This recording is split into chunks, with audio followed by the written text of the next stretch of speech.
It's Sharina Hudson. Getting out of my car with my money. I've known about her almost since the beginning. I've known that Kevin is a serial cheat. She was one of these, less than smart women who moved to the big city with bright lights, and she wanted to be a model.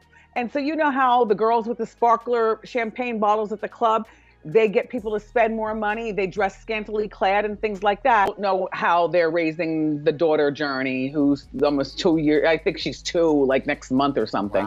Wow. That's not my problem. I know that my child, my alimony for all 3 of them is on time. Child, have you all been wondering what happened to Sharina Hudson now that she is no longer surviving on Wendy Williams' money? Well, word on the street is that just like Kevin Hunter, Sharina is suffering because obviously Kevin cannot afford to give her the baby girl treatment he was giving her using Wendy's money. Welcome to Hot Topics. Sharina Hudson, getting out of my car with my money.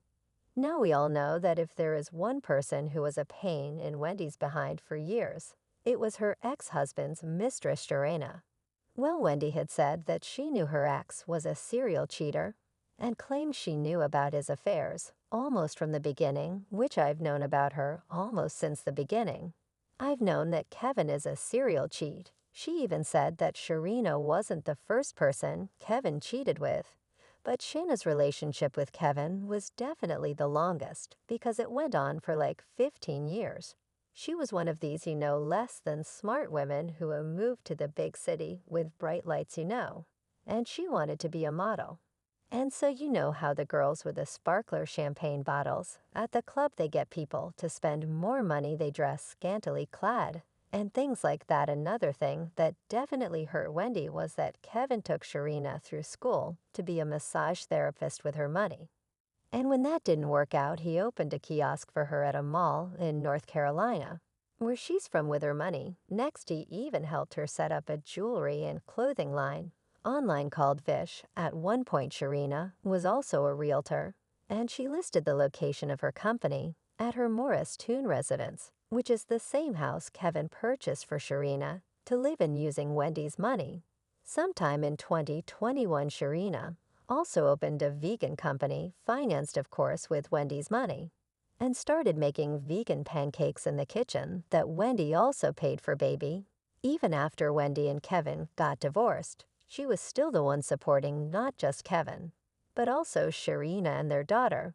I don't know how they're raising the daughter Jory, who's almost 2 years. I think she's 2 like next month. Or something. That's not my problem. I know that my child, my alimony, for all 3 of them is on time. Every month, of course. We all know that at some point, Wendy could no longer pay alimony, and Kevin even took her to court, claiming that his monthly payments, which were made by Wendy, as agreed to win their divorce, suddenly stopped in February 2022. He actually had the audacity to ask the court to order Wendy's guardian to make payments as contractually required because he was fully dependent on the payments now. When his court request was not honored, Kevin was back in court again after a few months, demanding that Wendy's guardian resume his alimony. And in the court documents, he said on December 8, 2022, I attended a mediation with Wendy's counsel, and Wendy's New York court appointed guardian attorney Sabrina Morsi. In that mediation, Wendy's counsel and guardian agreed to provide statements to accounts and bank records. They claimed to have gotten permission from the New York court to provide. He then said that despite supposed assurances from Wendy's guardian and her attorney that they would provide him with Wendy's bank records, they never materialized. So by December 19th, after reportedly failing to get any further correspondence from Wendy's team, Kevin said he emailed the mediator and copied all parties, addressing lack of transparency and bad faith in their lack of honesty in mediation. Basically, he was demanding to see all financial records plus continuation of his alimony.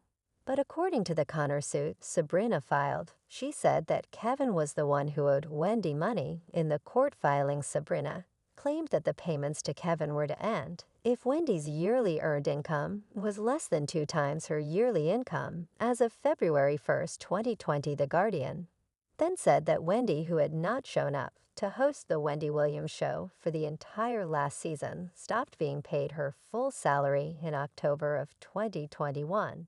But Kevin continued to be paid his alimony. According to Sabrina, as a result, Kevin had been unjustly enriched by the receipt of $112,500. The monthly payment was $37,500. So multiply that by 3 months, and it's $12,500, $100. And Sabrina wanted Kevin to pay back the money plus interest. In addition, The Guardian was also asking that the judge place a gag order on Kevin because he had been running his mouth a lot about the case. Sabrina said in court documents, "I request that the court increase the protection of this case and issue a gag order, thereby instructing Mr. Hunter not to speak to the press or others, except for legal advisors about these matters, and to instruct anyone with whom he has previously discussed these matters that they should not communicate about these matters with anyone else." Baby, with all the money gone and the various lawsuits Kevin was getting left, right, and center, I wasn't surprised when reports started making rounds saying that Sharina was leaving Kevin. We even had reports saying that Sharina had taken Kevin to court for child support because he was not paying up.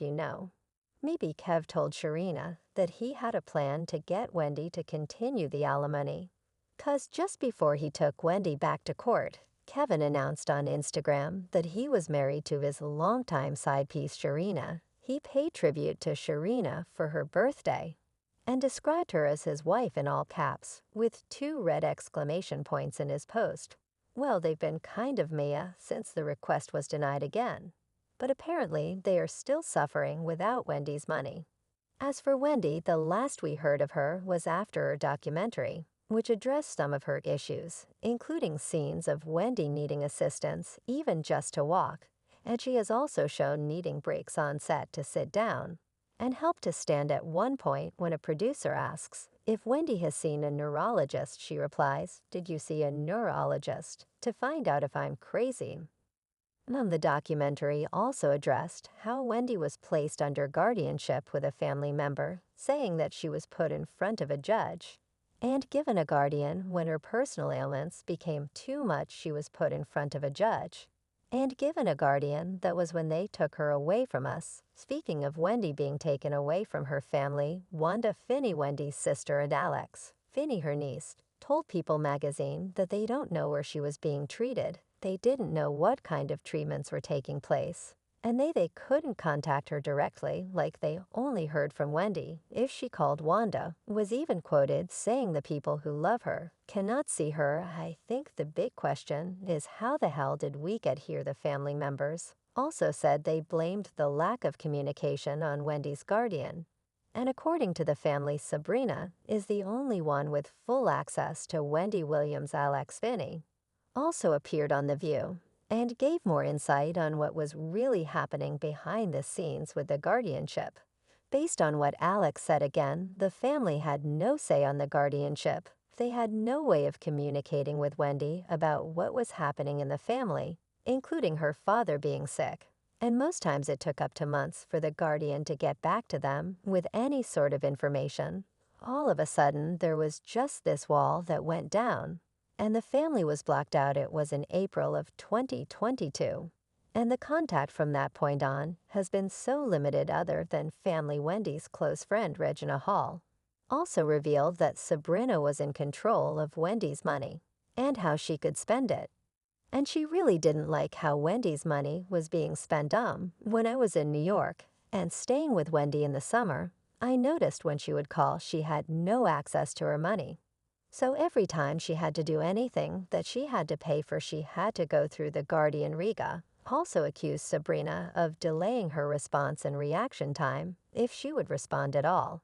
And she went on to explain that when Wendy would order her breakfast early in the morning, Sabrina would take the order, but sometimes it wouldn't show up until several hours later. In addition to all these, we also found out that Wendy is actually broke. I have no money, and I'm going to tell you something. If it happens to me, it could happen to you. In fact, the feds hit Wendy with a lawsuit claiming that she owes them over $500,000 for federal taxes between 2019 and 2021. Records stated that the lien was approved in January of this year and was recorded with the New York City Department of Finance at the beginning of February. As a result, her things had to be cleared out from her apartment.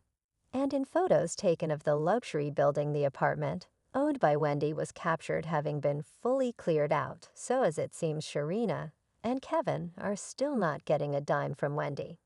And if the rumor mill is anything to go by, they are struggling. Well, there are a lot of people saying that Sharina is on her way out because she's tired of pretending that she loves Kevin and pretending that it was never about the money.